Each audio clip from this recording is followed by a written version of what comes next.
तर मित्रांनो, आज मी एका अशा राजाबद्दल सांगणार ज्या राजाने स्वराज्य रक्षणासाठी पोर्तुगल आणि मुघल यांच्या विरुद्ध लढा दिला. ते म्हणजे दुसरे कोणी नाही तर आपले छत्रपती संभाजी महाराज.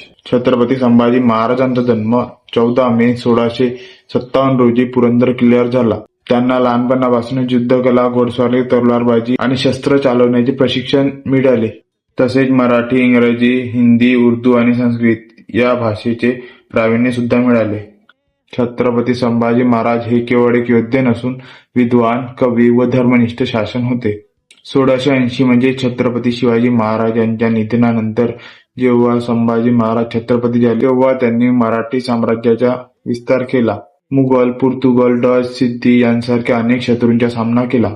यापुढे त्यांनी सैनिक समित्या स्थापन केल्या, लष्करी मोहिमा राबवल्या आणि स्वराज्याची रक्षा केली.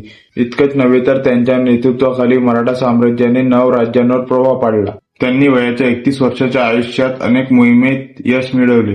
पण 1689 मध्ये संभाजी महाराज मुघल सम्राट औरंगजेबाच्या हाती पकडले गेले. त्यांवर अत्यंत क्रूर छळ केला गेला. शेवटी 11 मार्च 1989 रोजी तुळापूर येथे त्यांचा मृत्यू झाला. आज 18 मार्च फाल्गुन अमावस्या म्हणजे महाराजांच्या बलिदान मासाचा आखरी दिवस. माझा आजचा व्हिडिओ बनवायचा एकच उद्देश आहे की ज्या लोकांना महाराजांची जन्मतारीख व मृत्यू तारीख पण माहित नसते ते पण लोक स्टेटस ठेवतात.